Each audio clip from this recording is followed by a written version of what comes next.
maafkan berkali-kali. Kalau kamu ingin sowan saya enggak jadi enggak apa-apa, tetap baik. Karena kemungkinan seneng kiai ya dua. Dulu saya sering bercerita, ada tabiin tanya sama sahabat, bagaimana wajah Rasulullah Shallallahu Alaihi Wasallam. Tabiin ini nangis. Wallahi saya ini saking hormatnya, saking haibahnya Rasulullah, saking hormat saya tidak pernah berani melihat wajah beliau. Saya sowan juga agak berani karena takut ganggu. Bismillahirrahmanirrahim. Alhamdulillahirabbil alamin wassalatu wassalamu ala asyrafil mursalin sayyidina Maulana Muhammadin wa ala alihi washabihi ajmain, amma ba'du. Jalsah bainas sajdatain enggak boleh lebih lama ketimbang tasyahud akhir. Tasyahud awal sunat bu, jangan ngaji ora khatam. Tasyahud akhir apa awal? Akhir, berarti sabtu lisan pinter lah, pinter. Iktidal juga ruknun qasirun, maka enggak boleh lamanya menandingi qiyam lil Fatihah. Ya, sudah jelas ya. Yang jalsah bainas sajdatain enggak boleh menyaingi tasyahud akhir. Yang iktidal enggak boleh menyaingi qiyam lil Fatihah. Ternyata ulama yo mikir, disaingi ku yo ora enak. Ngene kaya kula disaingi Khairuddin yo ora gelem. Ora krana sombong, disaingi itu ndak enak. Kecuali level ya. Kecuali level. Level ya hafal Quran ya 30 juz. Itu Jibril bisa demo ke kamu. Memangnya saya hanya nurunkan ayatul ahkam. Enak saja milik. Memangnya selain ayatul ahkam enggak menarik. Itu kalian semua pasti berhadapan dengan Jibril. Coba Jibril nurunkan semuanya apa hanya ayatul ahkam? Kalau saya ketemu kan aman. Itu pun di sana kadang masih belum lengkap setoran. Iya bahaya kamu itu. Nah, ketika wajib gak mau disaingin, ini ternyata menginduk ke mazhabnya Abu Bakar As-Siddiq. Di antara sifat Allah paling keren tuh la syarikalah. Di mana-mana zat yang top tuh gak mau saingan, dan itu normal karena memang gak ada yang setara dengan Allah. Suatu saat Abu Bakar tuh pulang. Ini nanti saya cerita fikih banyak. Kamu pasti setelah ini tambah pinter, tak jamin ya. Bukan barokahnya saya lah, barokahnya Mbah Mun, barokahnya Mbah As'ad gitu. Tapi kena rasa sombong yang termasuk barokahku lah gitu ya. Nak kamu tidak sombong, tapi sombong juga gak apa-apa. Wis biasa salah, orang salah sombong salah liane. Abu Bakar pulang, di situ itu istrinya menyediakan beberapa makanan untuk sahur. Itu marah besar. Apa kamu mau menandingi Ramadan sehingga puasa sunat aja persiapannya seperti ini? Bahkan sebagian riwayat itu beliau memukuli kidrun, jadi itunya ada yang dirusak lah kira-kira gitu. Ini dengerin betul, nanti akibatnya di fikih. Makanya di fikih apa? Sholat fardu itu nggak mau kesaingan.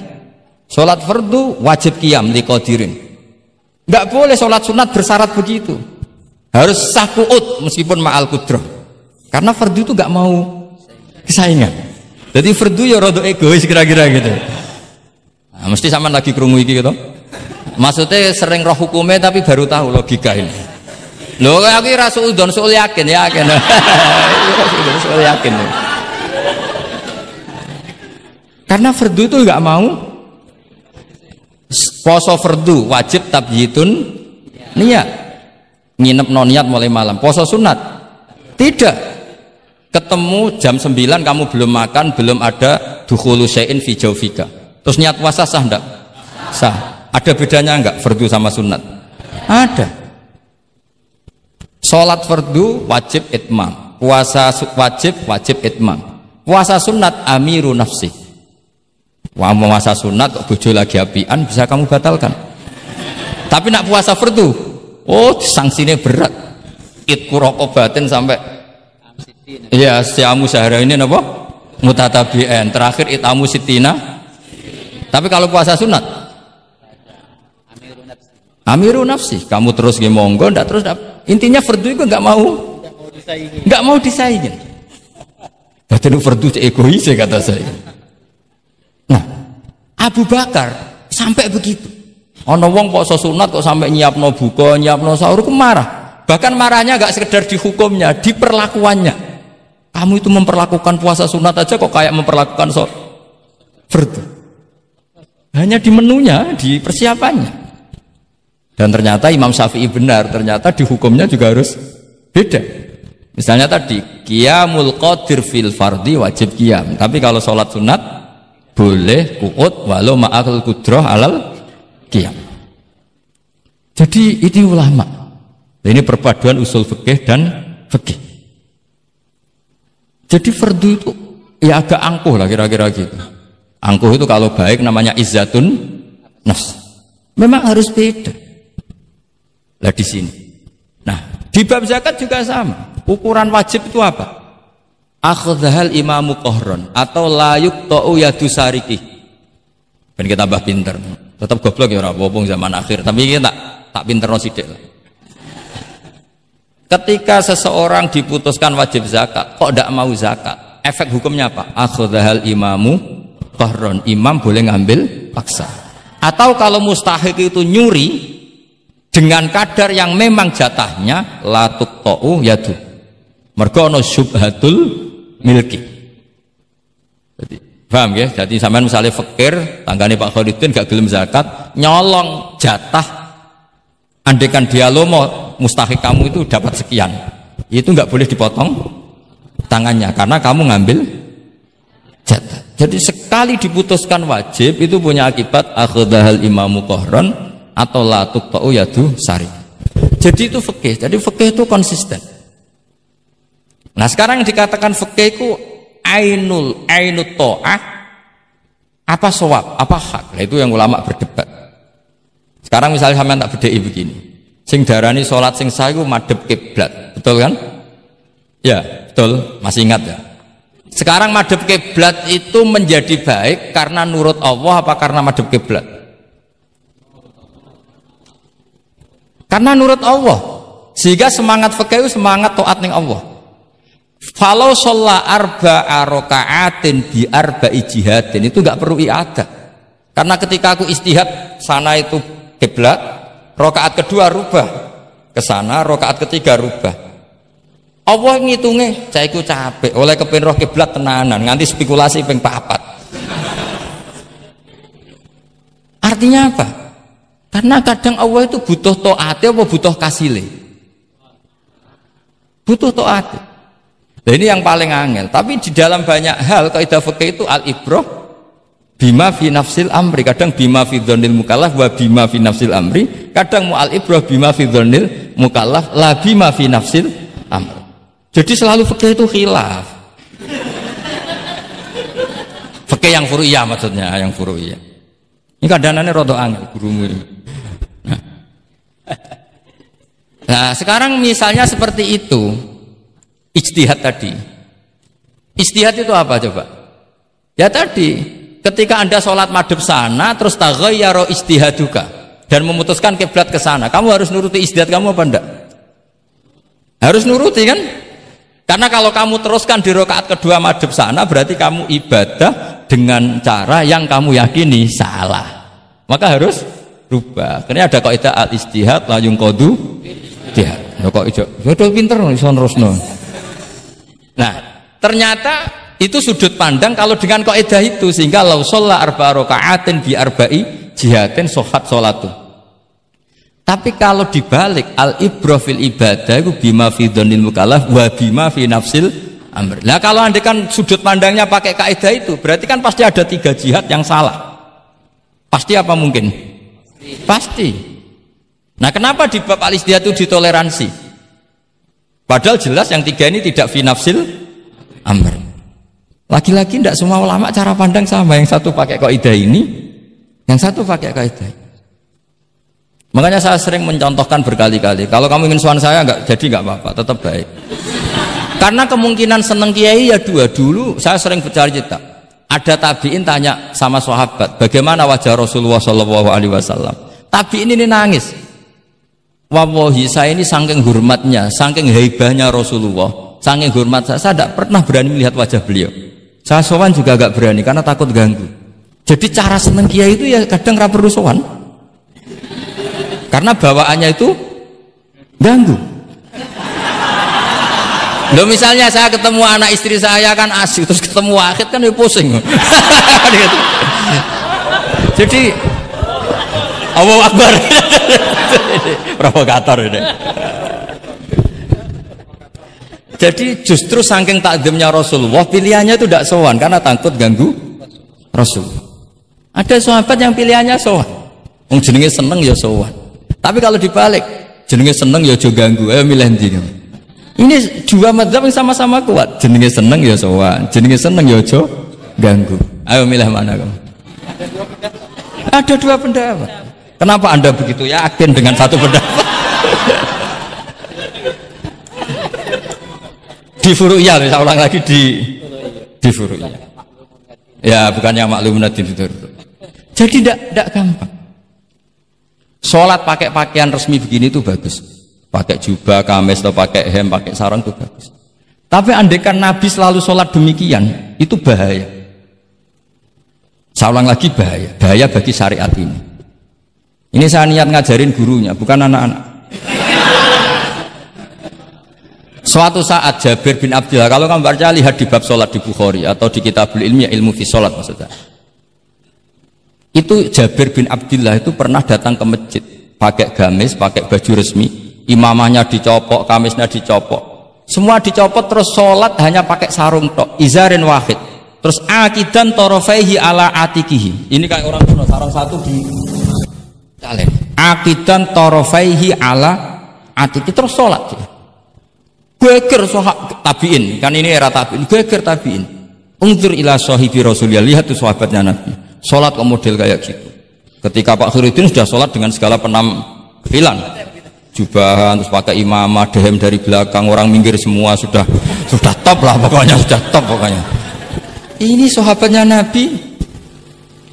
Terus ketika sahabat mulai dan nyun sewu, beliau ngendikannya agak kasar.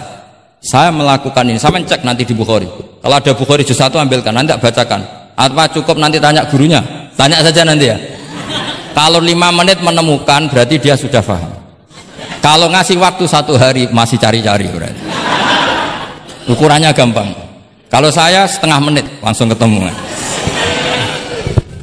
Nanti ya cukup gurunya ya, nanti kasihkan. Kalau bilang besok berarti belum tahu. Tapi kalau 5 menit kok ketemu ya sudah lumayan. Kata Jabir bin Abdillah, saya melakukan ini liyaroni al-ahmak misluk. Keras sekali. Saya melakukan ini supaya orang ahmak kayak kamu itu tahu. Ahmak itu terjemahnya nggak usah diterjemah.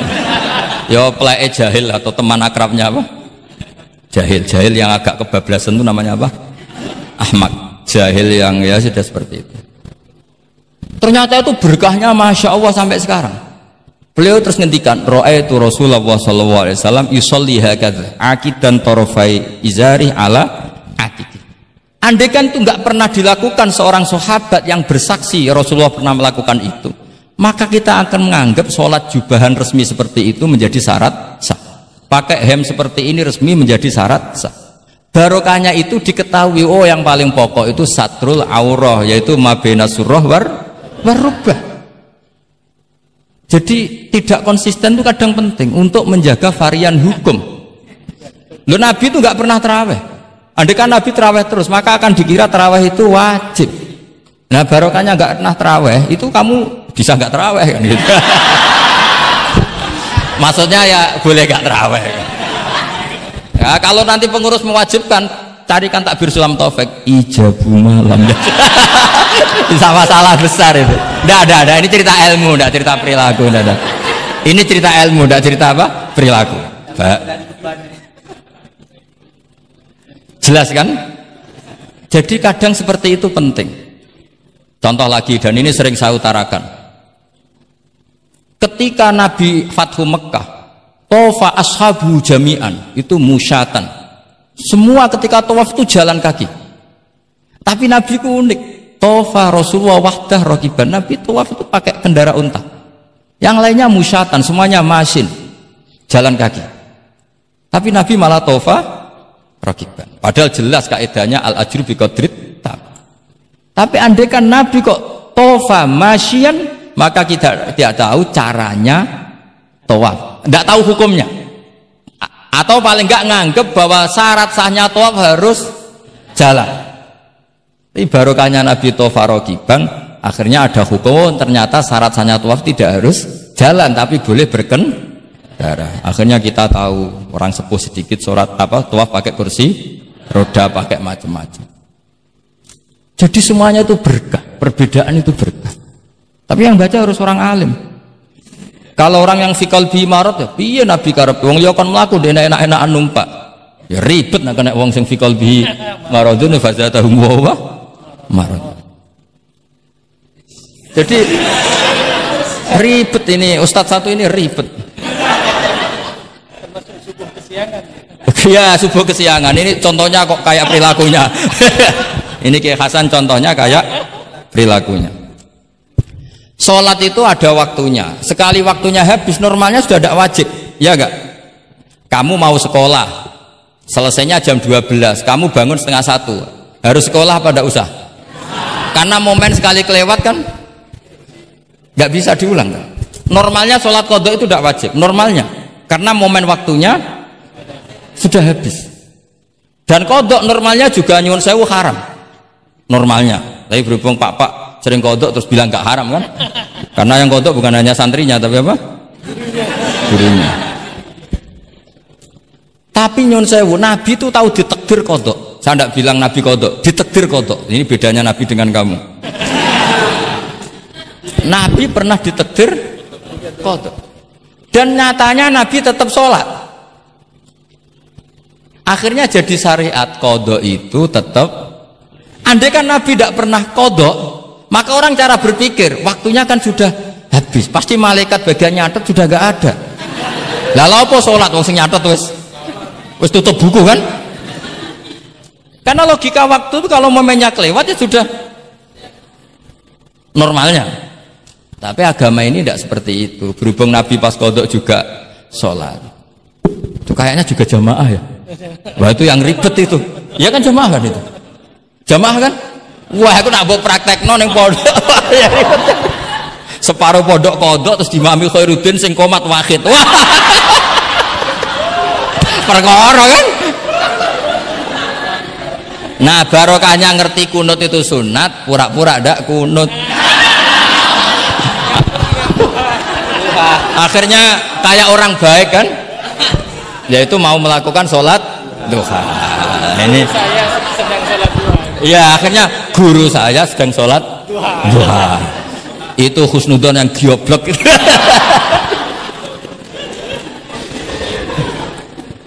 Jadi, lah itulah yang jadi analisis usul fikih. Jadi semuanya itu ada analisisnya. Saya ulang lagi, semuanya itu ada. Yang jelas itu diantara pantangan Islam itu ijabu malam yajib dan tahrimu malam yahrum. Karena manis tahsana faqad syar'a. Dan Allah itu nggak suka ada syariat tandingan, itu nggak suka. Karena bahaya kalau semua orang istihsan, bahaya. Saya pernah ini cerita nyata. Ada pengurus yayasan yatim piatu yang sehat. Saya ulang lagi, yang sehat. Sehat yayasannya, sehat apa keuangannya, sehat perilakunya. Datang ke saya minta doa, minta nasihat. Normalnya kan saya puji, tapi saya dingin saja. Saya bilang yayasan yatim piatu itu bagus, tapi lebih bagus lagi kalau dibiarkan. Karena anak-anak yatim ini kan milik keluarga. Setelah bapaknya mati, biasanya mbahnya ngerawat, Pak D, Pak Leknya ngerawat. Nah, dengan kamu ambil ke yayasan itu, dia tercerabut dari keluarga. Satu, Anda jangan merasa perilaku Anda atau solusi Anda atau amal Anda lebih baik. Bisa saja kalau di keluarga lebih. Tak beri contoh, anak yatim di kampung saya ini gendut-gendut karena dulu Pak D, Pak Leknya, mbahnya tidak pati sayang, barokah yatim sayangnya berlipat.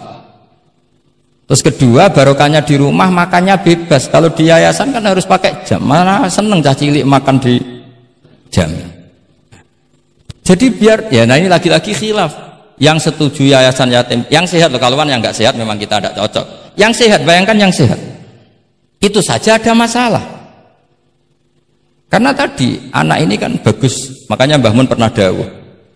Ya yayasan yatim piatu itu ya apik, tapi gak oleh bocah tercerabut sangka keluarga. Nah, ini kalau kita mentasrek terus semua anak diambil terus gak tahu Pak D-nya siapa, mbahnya. Meskipun ditulis, tapi kan nggak semudah itu. Ingat kalau hanya sekedar di catatan dokumen kan. Tapi kalau dibiarkan di keluarga, ngundang Pak D, Pak Le, mbah dan sebagainya. Jadi nggak bisa misalnya kamu bahas masalah gimana hukumnya mendirikan yayasan yatim piatu. Terus kamu bilang sunat mutlak, nggak bisa karena di sini ada unsur tadi. Kak sampean mondok ini sunat apa enggak Pak mondok? Ya bisa wajib, bisa sunat, bisa haram. Karena yang haram misalnya gini, kamu di kampung kamu itu andalan, tidak ada orang baik kayak kamu, tidak ada yang bisa ngaji kecuali kamu. Enak-enakan mulang neng pondok, mergo keren timbang mulang neng kampung mau wong telu. Makanya Mbah Mun kalau guyon sama saya masih ingat betul lagi. Jadi kiai yo latihan, aku tahu keliru kata Mbah. Tak pikir keliru apa? Anak perainan ditanya Mbah Mun, "Cung perainan kok neng pondok?" Mbah Mun sempat kusnudon kayak cah sregep, wong perainan kok ndak pulang. Ternyata, "Lho perainan kok neng pondok, Cung? Kok sregep temen?" "Mboten Mbah, nate ngomah kan ngarit." Ternyata. Jadi kusnudon tuh kadang gitu. Semenjak itu Mbah Mun kalau ada perainan, "Cung mulai Cung ben kenal wong tuamu." Jadi malah dibalik. Iya kan kalau kelamaan ke pondok kan nggak roh asal usul orang tua sehingga tidak punya empati, tidak punya kasihan kan. Orang tuanya berjibaku ngarit apalah kerja apa. Lah ya artinya terus kamu tidak bisa. Semua santri yang perenan tidak pulang berarti santri baik. Sebetulnya tidak mesti juga. Santri takut ngarit kan gitu. Ini namanya sudut pandang gitu. Jadi masalah-masalah furu'iyah itu tidak bisa tidak seperti itu. Nah, sehingga kita tahu di kitab Mahali atau di kitab beberapa kitab fikih mesti kaul awal, kaul sani, kaul salis dan sebagainya. Karena ini masalah sudut pandang. Wali nikah misalnya. Wali nikah itu kalau fasik sah apa enggak? Wali mujbir. Ada ulama yang mengatakan kalau wali mujbir fasik tetap sah jadi wali. Likamali syafaqatih, karena seorang wali ini pasti sangat sayang, meskipun fasik dia orientasi tentang anaknya tetap bagus. Ada yang bilang enggak, kalau fasik harus dicabut hak walinya. Di mana-mana orang fasik sudah error. Jangan-jangan karena dia pemabuk atau karena dia tukang judi.